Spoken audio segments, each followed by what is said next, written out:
o vídeo já vai começar, mas antes, não se esqueça de se inscrever e ativar as notificações.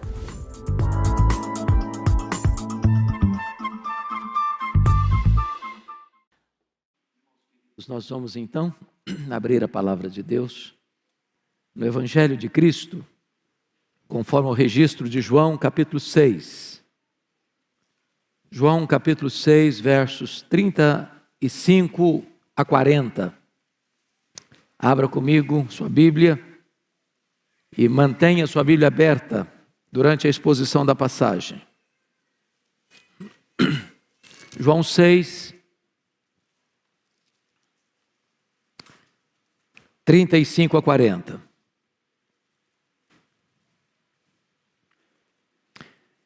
Declarou-lhes, pois, Jesus: Eu sou o pão da vida. O que vem a mim jamais terá fome, e o que crê em mim jamais terá sede. Porém, eu já vos disse que, embora me tenhais visto, não credes. Todo aquele que o Pai me dá, esse virá a mim. E o que vem a mim, de modo nenhum o lançarei fora. Porque eu desci do céu, não para fazer a minha própria vontade, e sim a vontade daquele que me enviou. E a vontade daquele que me enviou é esta: que nenhum eu perca de todos os que me deu. Pelo contrário, eu o ressuscitarei no último dia. De fato, a vontade de meu Pai é que todo homem que vir o Filho e nele crer, tenha vida eterna. E eu o ressuscitarei no último dia. Amém. A tônica deste culto é tratar da segurança da salvação. E hoje eu gostaria de falar sobre a graça, o fundamento da salvação. Uma verdade, irmãos, insofismável das Escrituras é que Deus salva pecadores pela sua graça e para a sua glória. Esta é a base, esta é a essência desta mensagem. De capa a capa, de Gênesis a Apocalipse, esta verdade está posta. Os patriarcas, os profetas, os apóstolos, os pais da igreja, os reformadores, os puritanos, os peregrinos que chegaram à América e fundaram universidades e seminários, os grandes pregadores da história como George Whitefield, como Charles Haddon Spurgeon, como Mark Lloyd Jones, creram e pregaram sobre a soberana graça de Deus.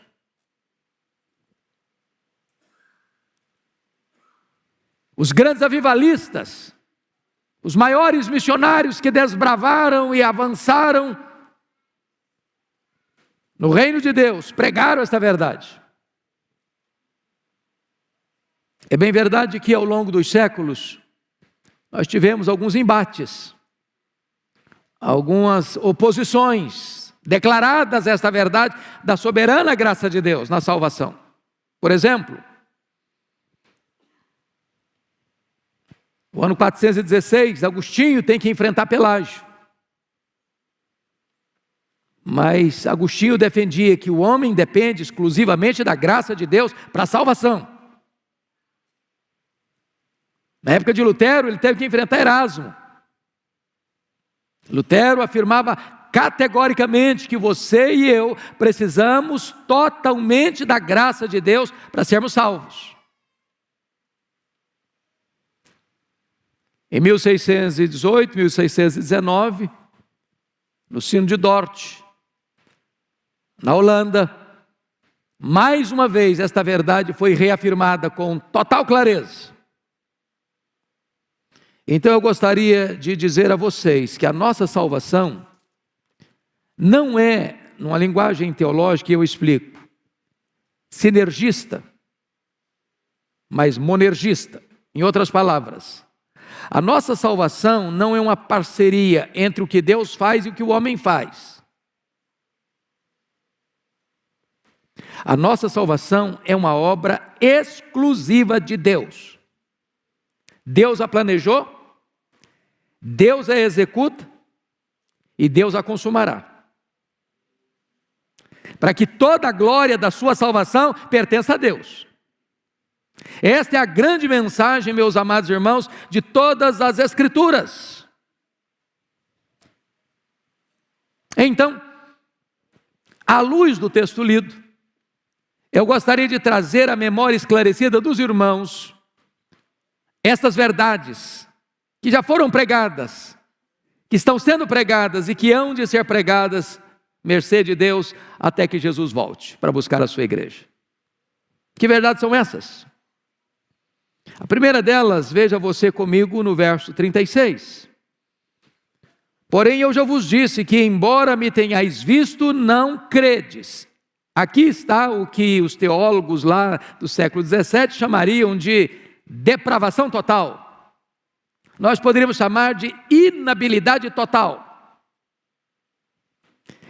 Essas pessoas das quais Jesus se refere, viram Jesus, ouviram Jesus, testemunharam os milagres de Jesus, tinham diante de seus olhos todas as evidências necessárias, e não obstante tudo isso, não creram.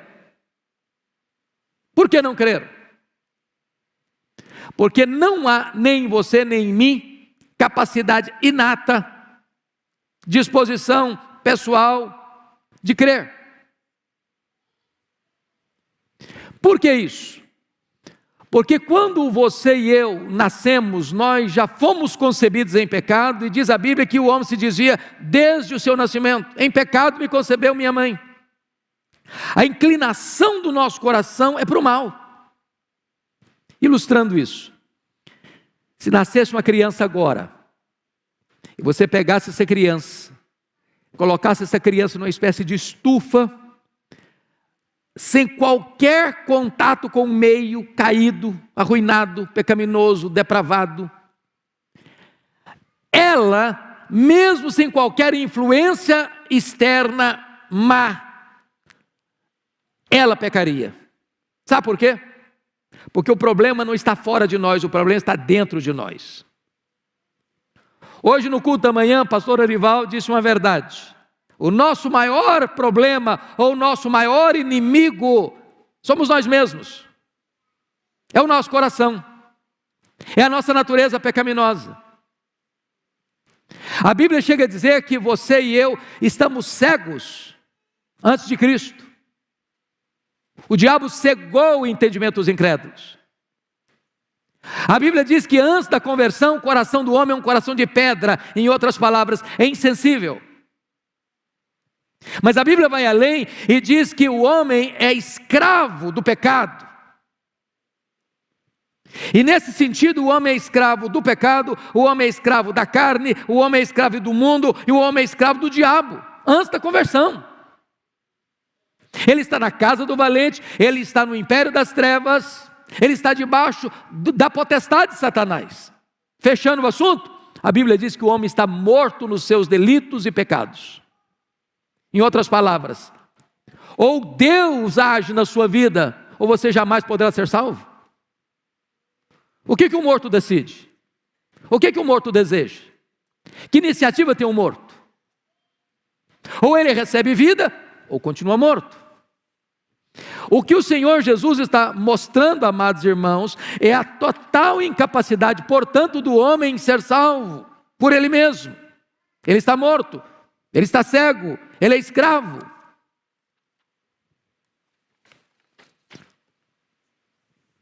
Então essa é a primeira verdade. E importante para entender por que a graça tem que ser soberana. É porque o homem, por si mesmo, ele não pode ser salvo, porque ele não tem essa disposição. Mas a segunda verdade, que os teólogos lá do século 17 chamariam de eleição incondicional, nós poderíamos chamar da escolha soberana de Deus, está aqui posta comigo, veja o versículo 37. Todo aquele que o meu Pai me dá, esse virá a mim. Preste atenção,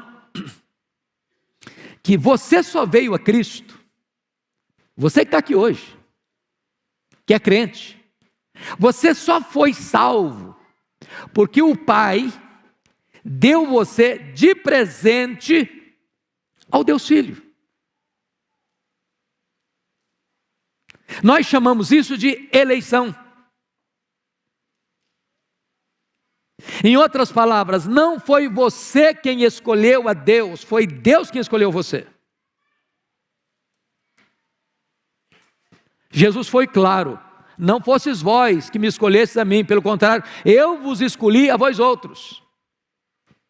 Não foi você que num dia estava pensando na sua casa, meditando, ou num jardim grinaldado de flores, ou à beira de uma praia muito gostosa, aquele sol agradável, tocando o seu corpo, com aquele calor maravilhoso, e você pensou: bom, mas como Deus é maravilhoso, eu vou escolher Deus.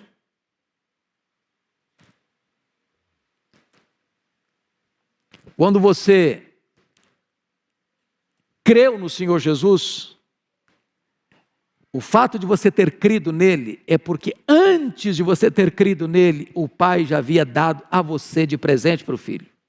O Pai já havia escolhido você. Até a sua decisão de entrega, de arrependimento e de fé foi operada pelo próprio Deus, porque Ele quem opera em nós tanto querer quanto realizar. Deus não escolheu você porque você creu em Jesus. Você creu em Jesus porque Deus escolheu você. Deus não escolheu você porque Deus pensou lá no céu e olhou e disse: puxa vida, que pessoa maravilhosa, ele é santo, eu vou escolhê-lo. Não, Deus escolheu você para você ser santo. Deus não escolheu você porque Ele olhou lá do céu e viu você fazendo obras maravilhosas, boas obras, muito importantes, então Ele escolheu você. Não, Deus escolheu você para você fazer boas obras. Então quem escolhe é Deus. De que maneira Ele escolhe? Soberanamente. Diz a Bíblia que Jacó e Esaú não tinham nascido ainda quando Deus escolheu Jacó. Não havia obras, não havia mérito. Ele escolhe soberanamente, porque se Ele fosse buscar mérito em você e em mim, Ele jamais nos escolheria. Ele escolheu você antes da fundação do mundo. Antes de criar o mundo, Ele já tinha escolhido você, Ele já tinha amado você, Ele já tinha colocado o coração dEle em você. Mas Deus escolheu você em Cristo, de tal maneira que nenhum eleito pode ser salvo, a não ser que se arrependa e creia em Cristo. O que eu estou falando para vocês não é que, bom, então eu já sou eleito de Deus, deixa eu viver a minha vida do jeito que eu quiser viver, porque estou salvo de qualquer maneira. De jeito nenhum, de jeito nenhum. O que Jesus Cristo disse? Todo aquele que meu Pai me dá, esse virá a mim. Esse virá a mim. Não há possibilidade de você ser escolhido por Deus na eternidade sem que você venha a Cristo para ser salvo, porque a eleição é em Cristo. O Salvador é Cristo. Aquele que perdoa os seus pecados é Cristo. Aquele que regenera você é o Espírito de Cristo. E aquele que sela você para a redenção é Cristo, pelo Espírito Santo. Mas vejam vocês, por gentileza, confiram ainda, que o verso 37 diz assim: todo aquele que o meu Pai me dá, esse virá a mim, e o que vem a mim, de modo nenhum o lançarei fora. Você poderia ainda olhar comigo o versículo 40, que diz: de fato a vontade de meu Pai é que todo o que vir o Filho e nele crer tenha vida eterna, e eu restarei no último dia. Os estudiosos lá do século 17 chamariam isso de expiação limitada. Nós poderíamos chamar da morte eficaz de Cristo Jesus. Em outras palavras, entendamos isso. Eu estou morto. Lá na eternidade, antes do mundo ser criado, Deus havia colocado o coração dele em mim e me escolhido. E aí, quando eu venho a Cristo, Ele morreu por mim. Ele deu a vida por mim. Ele morreu pelos meus pecados. Ele morreu em meu lugar. Ele morreu como meu substituto. Ele foi para a cruz como meu representante e substituto, fiador. Ele não morreu meramente para possibilitar a minha salvação, ele morreu para efetivamente me salvar. A morte dele é substitutiva. A gente chama isso de morte vicária.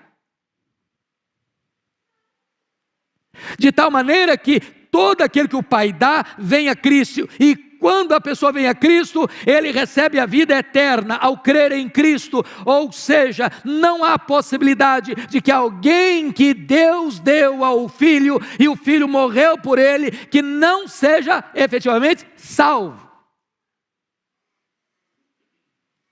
Paulo coloca isso muito claramente em Romanos 8,30. Aos que Deus predestinou, a esses Deus também chamou. Aos que Deus chamou, a esses Deus também justificou. E aos que justificou, a esses Deus também glorificou. O que a Bíblia ensina? A Bíblia diz que ele recebeu, Jesus, esse nome, porque ele salvará o seu povo dos pecados dele. Ele é Jesus, ele veio para salvar. Jesus Cristo diz que o bom pastor dá vida pelas suas ovelhas. E ele disse: eu tenho outras ovelhas que não estão no aprisco ainda. A mim me convém conduzi-las.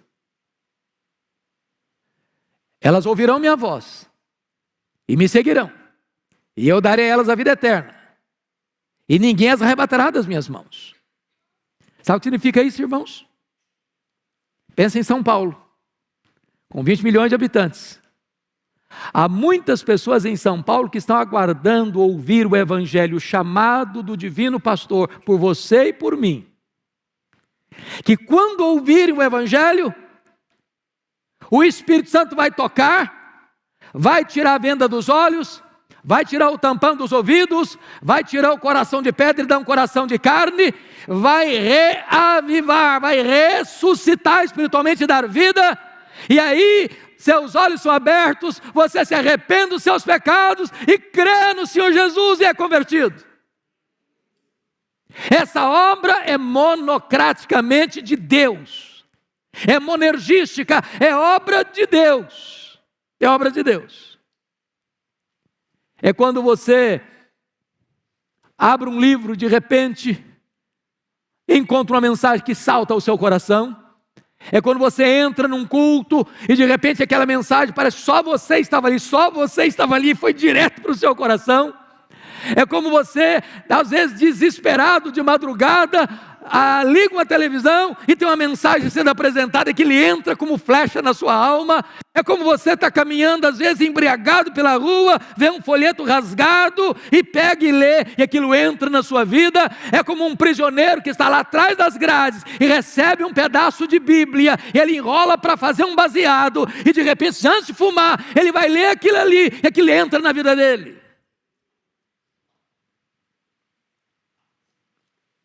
É maravilhoso isso.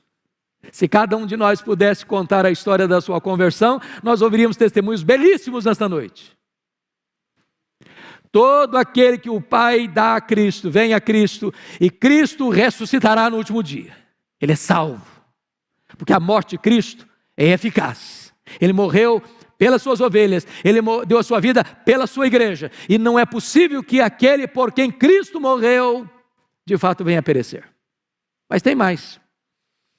Confira comigo em quarto lugar, o versículo 37 de novo.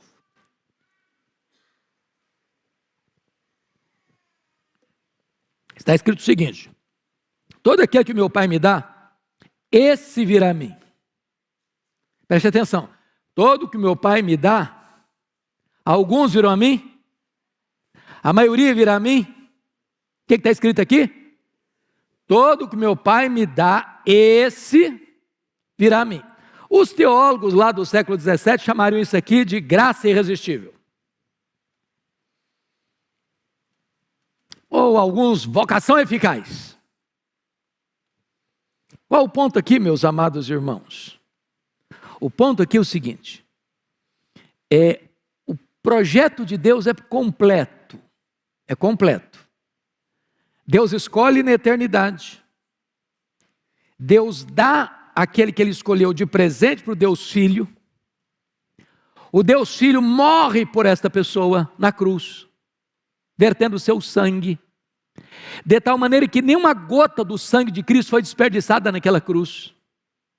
Agora, aqueles por quem Cristo morreu são chamados eficazmente para a salvação. Aqueles que são ovelhas, que não estão ainda no aprisco, que estão lá fora, não foram convertidos ainda, ao ouvirem o Evangelho, o Espírito Santo vai tocar no coração deles, vai convencê-los de pecado, eles vão se arrepender. Antes disso, o Espírito Santo produziu neles uma vida nova. A gente chama isso de regeneração. Regeneração é diferente de conversão. Vamos entender. Eu pergunto a vocês, quão conscientes vocês estavam, ou quanto vocês contribuíram ou participaram quando vocês foram concebidos no ventre da mãe de vocês? Estavam conscientes disso? Ajudaram nisso?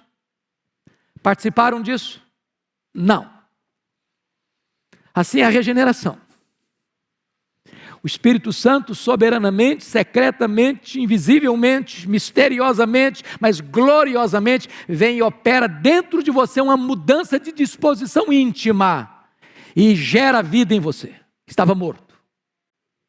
Mas agora vem a conversão. O que é a conversão? É algo externo, visível, verificável, histórico, que pode ser definido num dia, num local, numa hora específica. É quando você se arrepende e crê. Embora você esteja consciente disto, embora a ordem é arrependei-vos e crede no Evangelho, o arrependimento é dádiva de Deus e a fé é dom de Deus. É Ele quem opera em nós, tanto querer quanto realizar. E a clareza bíblica é: todo aquele que meu Pai me deu, esse vem a mim. É a vocação eficaz, é a graça irresistível. Irmãos, isso é maravilhoso. E Jesus Cristo disse isso para Nicodemos, numa outra palavra, ele diz o seguinte: o vento sopra onde quer, Nicodemos, o vento sopra onde quer. Ouves a sua voz, não sabes nem de onde vem, nem para onde vai. Assim é todo aquele que é nascido do Espírito. Irmãos, o Espírito Santo é livre, o Espírito Santo é soberano. Ele sopra na rua, ele sopra no hospital, ele sopra no campo de futebol, ele sopra no bar da esquina, ele sopra na boate, ele sopra na boca de fumo, ele sopra dentro da cadeia, ele sopra dentro de casa, ele sopra aqui dentro da igreja. Ele sopra. E nós somos atraídos irresistivelmente com cordas de amor. Porque a graça é o quê? Soberana. O chamado é irresistível. Bendito seja Deus por isso. Bendito seja Deus. Mas, amados, eu quero terminar. E eu chamo a sua atenção para nós lermos o verso 37 de novo. Você pode ler agora em voz alta, com total eloquência e clareza, o verso 37 comigo, vamos juntos? Todo aquele que o Pai me dá, esse virá a mim, e o que vem a mim, de modo nenhum o lançarei fora. Aqui está o que os nossos irmãos lá do século XVII chamariam de perseverança dos santos. Ou segurança e certeza da vida eterna. Todo que o meu Pai me dá, esse vem a mim. E todo que vem a mim, eu não lançarei fora. Então não há possibilidade de você estar salvo de manhã e perdido de noite. De você ser filho de Deus de manhã e filho do diabo de noite. De você ter o seu nome no livro da vida hoje e Deus passou a borracha e disse: agora desmanchei, não está mais.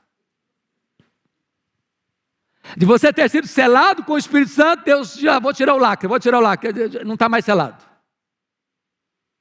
Estava salvo até ontem, hoje não está mais. Não existe essa possibilidade. Bendito seja Deus. Estamos seguros. Jesus Cristo foi claro: as minhas ovelhas ouvem a minha voz, e elas me seguirão, e eu lhes dou a vida eterna, e ninguém as arrebatará das minhas mãos, nem o diabo, nem os demônios, nem o mundo, nem a perseguição, nem a tortura, nem o martírio, nem a morte poderá nos separar do amor de Deus. Está em Cristo Jesus, nosso Senhor. A nossa salvação está assegurada, e assegurada por Deus. Verdade preciosa, meu irmão. Verdade bendita, bendita. O texto que foi lido hoje aponta-nos essa segurança. Está escrito o seguinte: se Deus é por nós, quem será contra nós? Aquele que não poupou seu próprio filho, antes por todos nós o entregou, porventura não nos dará graciosamente com ele todas as coisas? Quem tentará acusação contra os eleitos de Deus? É Deus quem os justifica. Quem os condenará? É Cristo Jesus quem morreu, o antes quem ressuscitou, o qual está à destra de Deus e também intercede por nós. Quem nos separará do amor de Deus? Está em Cristo Jesus. Será tribulação, angústia, perseguição, nudez, perigo, fome, espada, pandemia, divórcio, enfermidade, prejuízo financeiro, luto, tristeza, depressão, perseguição? Absolutamente nada poderá afastar você do amor de Deus. Você foi regenerado, você foi selado, você foi justificado, você está nas mãos de Jesus, você está sentado com Cristo nas regiões celestes, acima de todo principado e potestade. Sua salvação está garantida, seu nome está escrito no livro da vida.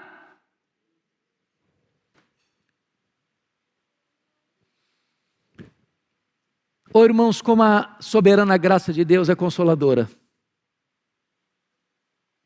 Quantas pessoas que estão sofrendo, vivendo numa corda bamba, numa gangorra emocional, altos e baixos espiritualmente falando, apavorados, com medo de perder a salvação. Gente crente, que preste atenção nisso. A segurança da sua salvação não tem a ver com o seu sentimento, porque a segurança não está na sua mão, está na mão de Deus. Você pode não desfrutar dessa segurança. Ela existe, independe de você achar ou não, de você sentir ou não, se você é crente, se você é salvo, se você creu no Senhor Jesus, você está salvo. Agora, se você não tem esse entendimento, se você não tem essa compreensão da Escritura, se você não se apropria disto, você pode estar vivendo uma vida de altos e baixos. Lembra de Timóteo? Timóteo era jovem, Timóteo era tímido, Timóteo era doente, Timóteo era um pouquinho medroso. Quando Paulo estava preso lá em Roma, segunda prisão, o Timóteo ficou com vergonha das cadeias de Paulo. Cheio de dedos, cheio de constrangimento. Paulo precisa escrever para ele: meu filho, toma posse da vida eterna, toma posse. Aproprie-se, meu filho, é sua. Viva esta vida abundante, superlativa, eterna. Não viva como um mendigo assentado em cima de um tesouro. Não viva uma vida instável se Deus te dá plena segurança. Então eu gostaria que você ficasse em pé agora. E nós vamos ler de novo esta passagem. João 6. João 6. Eu gostaria que vocês observassem estas 5 verdades que foram ditas aqui. O homem é totalmente incapaz para crer, a menos que Deus toque no seu coração. É Deus quem nos escolhe, e escolhe soberanamente. Foi Cristo quem morreu por você, por isso você tem a garantia de que Ele ressuscitará você no último dia. Quem chama você eficazmente é o próprio Deus, pela obra da pregação do Evangelho e a ação do Espírito Santo. E você que recebeu a Cristo, a sua salvação está assegurada e garantida pelo próprio Senhor.